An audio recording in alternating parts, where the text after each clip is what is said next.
Assalamualaikum warahmatullahi wabarakatuh. Saya Rani Putri Kanza dengan NPM 216210392 akan menyampaikan materi tentang objek linguistik yaitu bahasa yang ditulis oleh Bapak Dr. Andas Asnawi, SPD, MPD.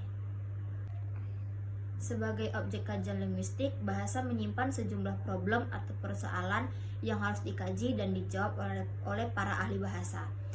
Setiap problem kebahasaan pada akhirnya melahirkan disiplin ilmu tersendiri. Disiplin ilmu itulah yang kelak menjadi cabang-cabang linguistik. Di berbagai belahan dunia, bahasa memiliki istilah dan makna yang berbeda.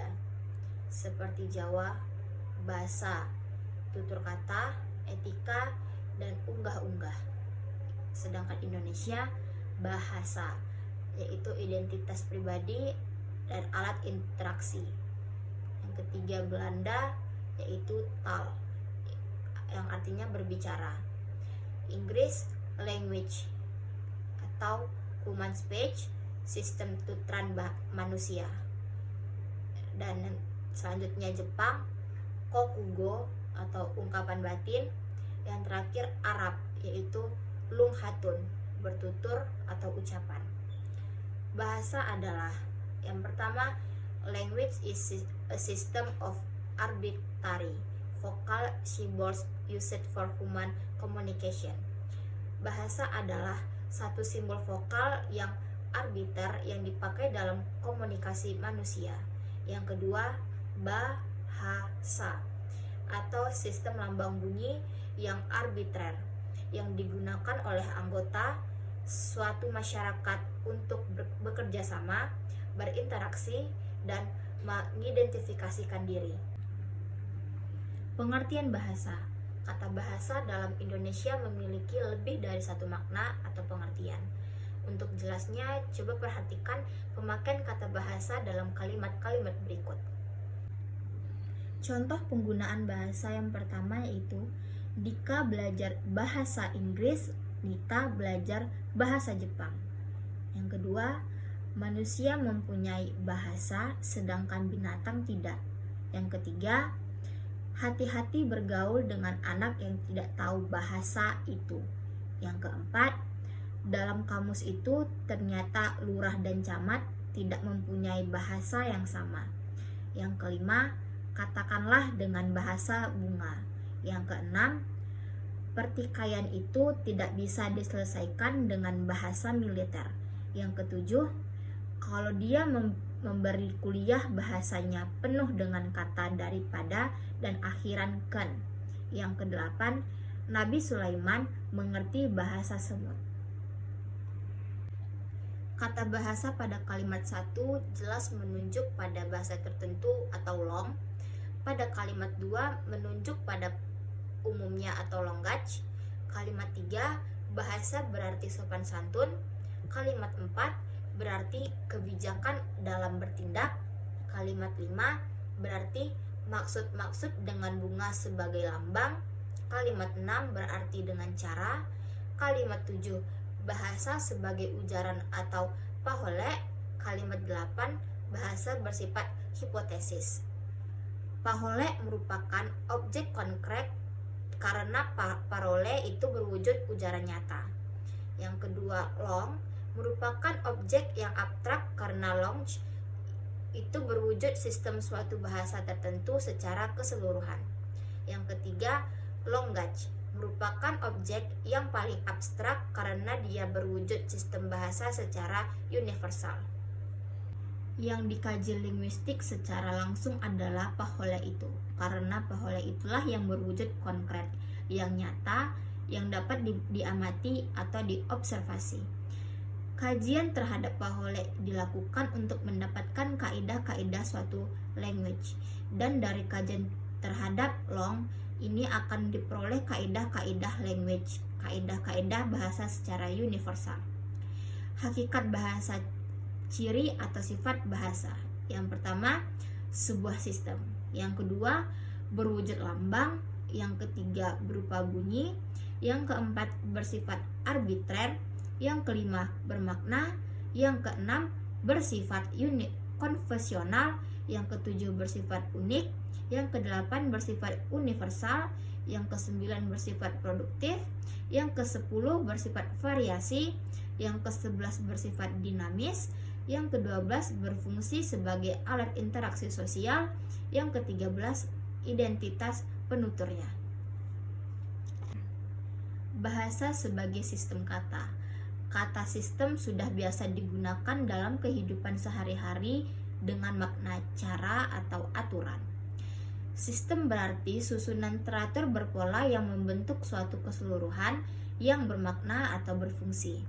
Sistem dibentuk oleh sejumlah unsur atau komponen yang satu dengan lainnya, berhubungan secara fungsional.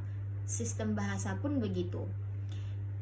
Bahasa terdiri dari unsur-unsur atau komponen yang secara teratur tersusun menurut pola tertentu dan membentuk suatu kesatuan. Perhatikan contoh berikut. Kucing itu melompatlah ke meja. Kucinglah melompat itu meja ke. Sebagai sebuah sistem, bahasa itu sekaligus bersifat sistematis atau sistemis. Dengan sistematis artinya bahasa itu tersusun menurut suatu pola, tidak acak atau sembarangan. Sistemis artinya bahasa itu bukan sistem tunggal, tetapi juga dari subsistem atau sistem bawahan. Antara lain subsistem fonologi, subsistem morfologi, subsistem sintaksis, dan subsistem semantik yang tersusun secara hierarkial. Artinya subsistem yang satu terletak di bawah subsistem yang lainnya. Bahasa sebagai lambang. Kata lambang sering kita dengar. Bendera kita sang merah putih. Sering dikatakan warna merah lambang keberanian dan putih lambang kesucian. Jadi apa itu lambang? Seorang Ernst Cassirer, sarjana dan filosof, mengatakan bahwa manusia adalah makhluk bersimbol atau animal symbolicum. Satuan-satuan bahasa, misalnya kata, adalah simbol atau lambang. Kalau ide atau konsep untuk menyatakan adanya kematian dilambangkan dengan bendera kuning, jadi dalam bentuk benda. Dan ide atau konsep keadilan sosial dilambangkan dengan gambar padi dan kapas, jadi dalam bentuk gambar. Maka lambang-lambang bahasa diwujudkan dalam bentuk bunyi yang berupa satuan-satuan bahasa seperti kata atau gabungan kata. Lambang-lambang bersifat arbiter. Bahasa adalah bunyi. Bahasa adalah sistem lambang bunyi. Yang dimaksud dengan bunyi pada bahasa atau yang termaksud lambang bahasa adalah bunyi-bunyi yang dihasilkan oleh alat ucap manusia. Namun, tidak semua bunyi yang dihasilkan oleh alat ucap manusia termasuk bunyi bahasa. Bunyi teriak, bersin, batuk-batuk bukan termasuk bunyi bahasa. Bahasa itu bermakna. Sebagai lambang tentu ada yang dilambangkannya. Maka yang dilambangkan itu adalah suatu pengertian, suatu konsep, suatu ide, atau suatu pikiran yang ingin disampaikan dalam wujud bunyi. Oleh karena itu, dapat dikatakan bahasa itu mempunyai makna. Misalnya, lambang bahasa berwujud bunyi. Lambang ini mengacu pada konsep sejenis binatang berkaki 4 yang biasa dikendarai.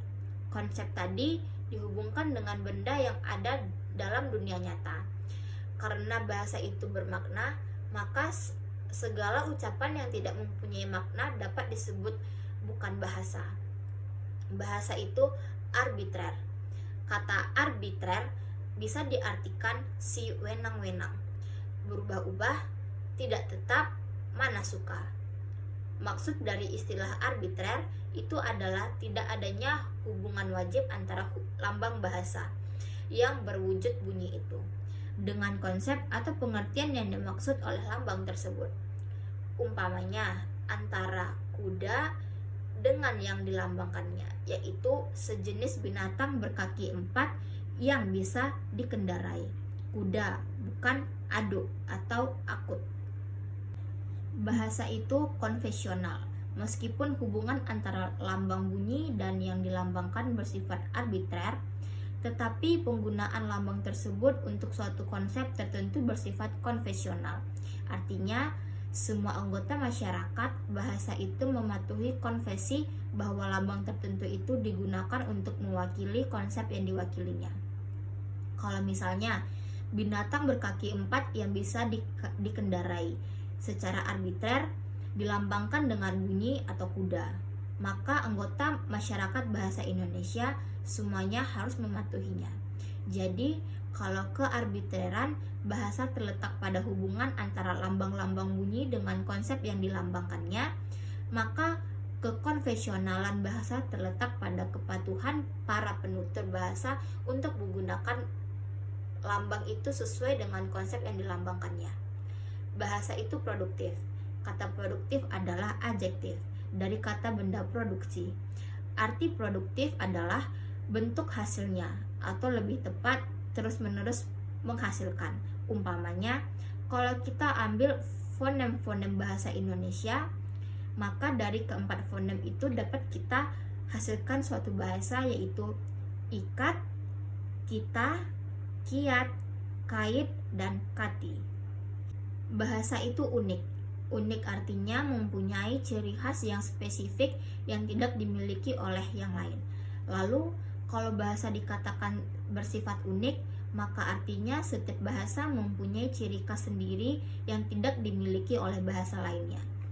Ciri khas ini menyangkut sistem bunyi, sistem pembentuk kata, sistem pembentukan kalimat, atau sistem-sistem lainnya.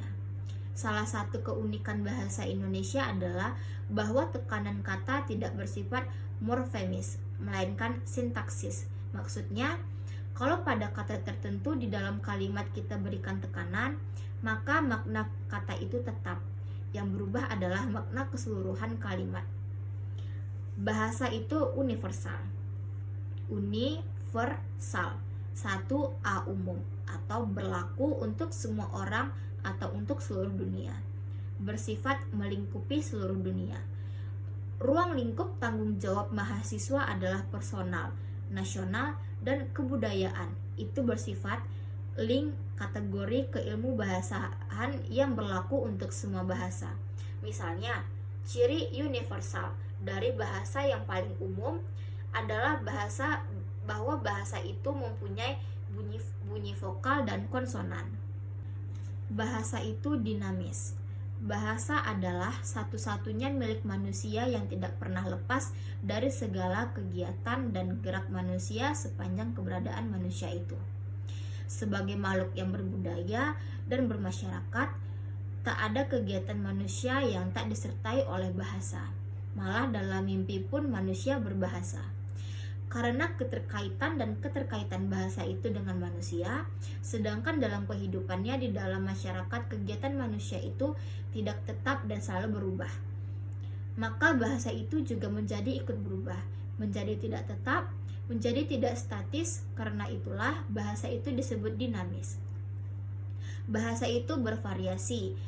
Mengenai variasi bahasa ini ada 3 istilah yang perlu diketahui, yaitu idiolek, dialek, dan ragam. Idiolek adalah variasi atau ragam bahasa yang bersifat perseorangan. Setiap orang tertentu mempunyai ciri khas bahasanya masing-masing. Dialek adalah variasi bahasa yang digunakan oleh sekelompok anggota masyarakat pada suatu tempat atau suatu waktu.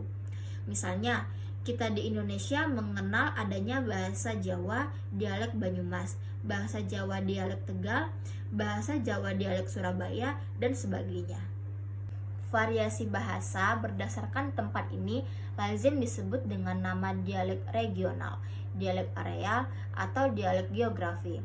Variasi bahasa yang digunakan pada masa tertentu. Misalnya bahasa Indonesia zaman Balai Pustaka, zaman Orde Baru, zaman Abdullah bin Abdul Qadir Musyi, lazim disebut dialek Temprolatau Korolenek. Variasi bahasa yang digunakan sekelompok anggota masyarakat dengan status sosial tertentu disebut dialek sosial atau sosiolek.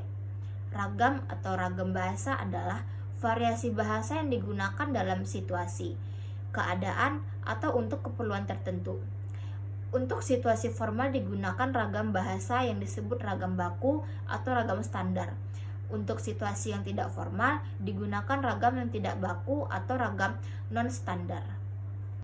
Bahasa itu manusiawi. Bahasa bersifat manusiawi memiliki arti bahwa bahasa adalah milik manusia dan hanya dapat digunakan oleh manusia. Bahasa manusiawi adalah bahasa menjadi berfungsi selama manusia yang memanfaatkannya. Sebagai makhluk sosial, manusia berinteraksi, berkomunikasi dengan manusia lain dengan menggunakan bahasa sebagai media. Baik berkomunikasi menggunakan bahasa lisan, bahasa juga berkomunikasi dengan menggunakan bahasa tulis. Sekian, terima kasih. Saya Rani Putri Kanza.